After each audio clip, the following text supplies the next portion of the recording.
Hi everyone, find the decomposition R is lossy or lossless decomposition using intersection method as well as tabular method. So if you are able to observe here, they have given a relation and the attributes are from A to J, and they have given set of functional dependencies and they have given various kind of decomposed relations. We have to define whether it is lossy decomposition or lossless decomposition. Okay, so if you are going to follow intersection method, so the main heart of this method is you have to find out the common attribute between the relations, and the common attribute is going to be a candidate key, then you can able to simply combine them, right? So for example, here the question contains ADE Dij. Say for example, if I take ADE and Dij, what is the common column between these two? D is the common column, right? If I would like to combine these two as a single relation, I have to find out whether it is a candidate key or not. So what is D closure? D closure is Dij, right? So as it is going to be, see, Dij means here I got, right? So as it is going to generate the complete table itself, then I can say that D is a kind of a candidate key. If I say D is a candidate key, then I can able to combine these two tables. Right? If I am going to combine these two tables, we are going to get the resultant relation as ADEIJ, right? Now can I combine with BF? No. Can I combine with FGH? No. Can I combine with ABC? Yes, we'll try to combine with ABC, right? If I would like to combine with ABC, the common column is A.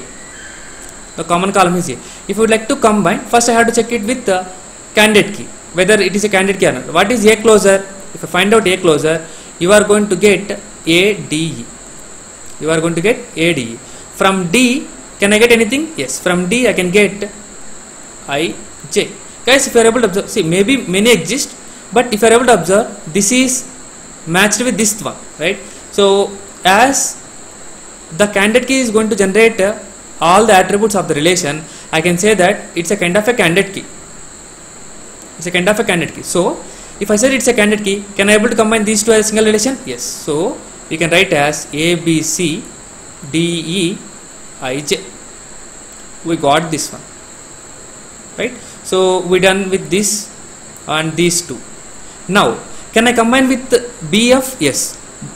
Yes, I can able to combine. If you are able to observe, here the common attribute is B, right? Even if it is a common attribute, I cannot say directly it's a candidate key. You have to find out its closure. What is B closure? B closure is B and BF. So as it is generating complete table, I can able to combine these two as a single relation. ABC DEF IJ. Now what is the left out one? FGH. Right? If you are going to take out FGH, the common column is F. Can I able to find out F closure for this? Yes. If I are going to find out the F closure, you are going to get FGH. Very good. So as you are getting FGH, I can directly say that it's a kind of a candidate key. Then I can able to combine these two relations. So you are going to get ABCDEFGHIJ.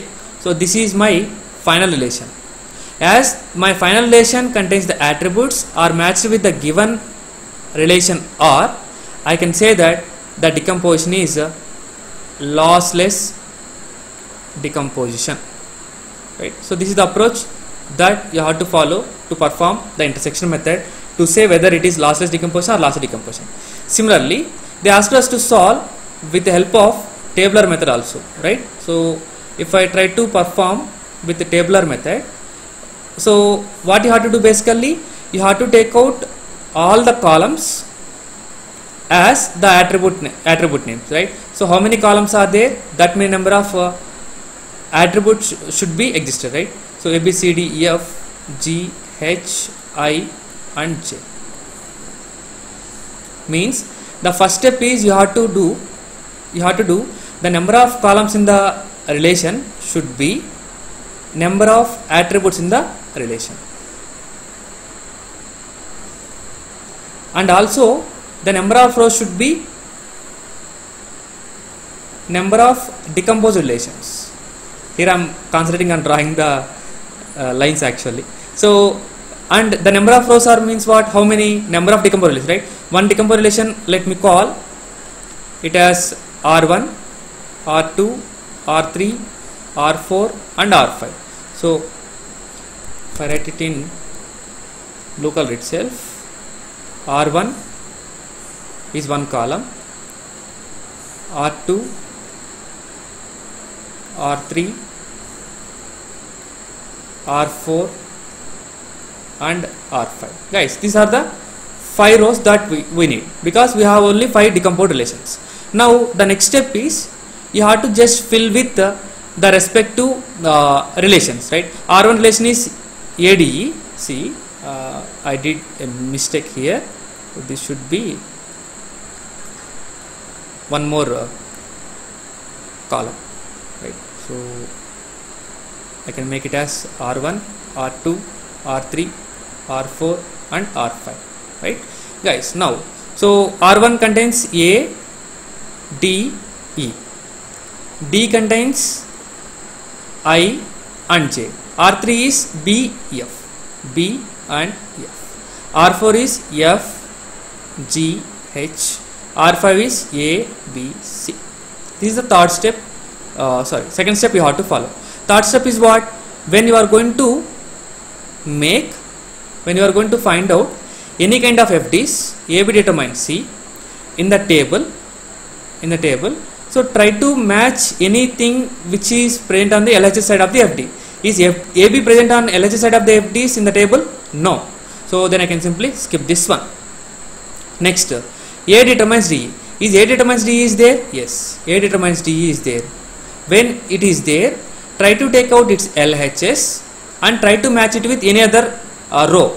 As it matches with here, I am going to forcefully fill it with the remaining empty locations DE. Yes, I can done with this one. Next, similarly, B determines F. If you are able to observe, B is going to determine F and LHS side is B.